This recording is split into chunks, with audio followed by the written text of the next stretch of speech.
ዶክተር ልሳነ ወርቅ ኮንሴቦ እባላለሁ። የራዲዮ ተቋም መስራችና ስራ አስኪያጅ ነኝ። ጠቅላላ ሐኪም ሆኜ ከሐዋሳ ዩኒቨርሲቲ በ2020 ላይ ነው የተመረኩት። ከዛ ያው ካለኝ ተነሳሽነት ወደ ህብረተሰብ ጤና ላይ አዘን ብዬ ነው ያለሁት።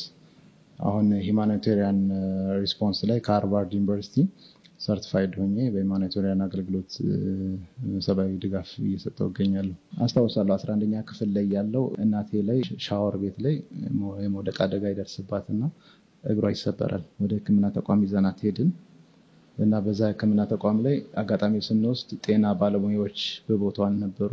ጠበቅን። ደግሞ ይሄ በእግሯ ሲሰበር የምትሳሳየው ሪስፖንስ እኔ ላይ በጣም ፔን ፈጥሮ ነበር። ሌሎች ታማሚዎችም ሐኪም የለም ብሎ ሲጮሁት እዚህ ይለኛል። በዛም ይመንትና እልህ ያዘኝ። ከ3ኛ ከ4ኛ ዓመት ጀምሮ ተማሪ ሆኜ ጀምሮ እናቴን ሰርቭ ማድረግ ጀምሬያለሁ። ኦሬዲ ቤት ሄዳለሁ፣ ህክምና ሰጣለሁ የሚያስፈልጋትና እሷም ደህና እየሆነች መጣች። ጥሩ ለውጥ ያየው እኔም ሳቲስፋይድ የሆንኩ መጣውና ከተመረኩ በኋላ ለምን ለአንድ ለኔ እናት አገለግላለሁ። ከተማ ጥዬ እዛ በረሃ ላይ የኖርኩበት ምክንያት በረሃ ላይ ያሉ ሰዎች እኔን ይፈልጉኛል፣ አስፈልጋቸዋል። ኑሮ ከባድ ነው እውነቱን ለመናገር ማለት ነው።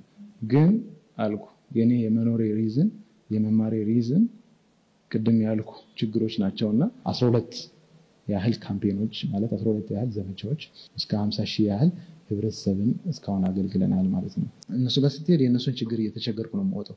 ሳምንት ምቆይ ከሆነ ሳምንት የሱን ረሃብ የሱን ችግር ፌስ አድርጌ ስለምወጣ የሆነ የዛን ህብረተሰብ ክፍል እንድለውጥ የሚያደርግ ኢምፓክት ይኖረዋል ማለት ነው። እኛ ማደሪያ ቅድም ነገር ያለው ማደሪያ አተን ነበር ጎፋል። ግማሹ አምቡላንስ ላይ እያወራን እየተጫወትን ውስጥ ያለው አምቢሽን የሆነ ኢንትረስት ስላለ ያቺ ታርጌት እስክትመታ ድረስ ሌላውን ነገር ዲሴንሳይዝ ትሆናለና 200 የሚያህል ሰዎች እዛ ጋር ተቀብረው ሞቶ ህዝቡ እያለቀሰ እኔ አልጋ ብዬ ወር ደግሞ የሚመች ቦታ ብዬ ለመሄድ ትንሽ ይከብዳል። ከእቅዴና ከዓላማዬ አንፃር አሁን አቺቭ አድርጌያለሁ ምለው አይደለም። በጣም ብዙ አስባለሁ። አሁን በደቡብ ኢትዮጵያ ላይ 3 ዞኖች ነው ሰርቬ ያደረኩት 12 ካምፔን ነው። ግን ዳስ ኖት ኢነፍ።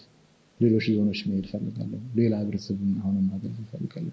በቃ ይሄን ያህል አቺቭ የተደረገ ይሄን ያህል እየሰራችሁ ከሆነ ኦርጋናይዝ ብትሉ አሉ እና ጤና ሚኒስቴርም ኢትዮጵያ ህብረተሰብ ጤና ኢንስቲትዩትም እዛ ላይ ከኛ ጋር አብሮ ሲሰሩ ነበርና እኛ አሁን ተቋም ሆነን ላይሰንስ ሆነናል። አደጋ ጊዜ መስጠት ህብረተሰብን መልሶ ማቋቋም አሁን ቀደም ያልኩ የድንገተኛ ጊዜ አገልግሎት መስጠትና በህብረተሰብ ጤና ላይ ህክምናና ኒውትሪሽን እና ሄልዝ ላይ ፕሮግራሞች አሉ። ወደ 4 ፕሮግራሞችና እነሱ ፒላር አድርገን ነው እየሰራን ያለነው።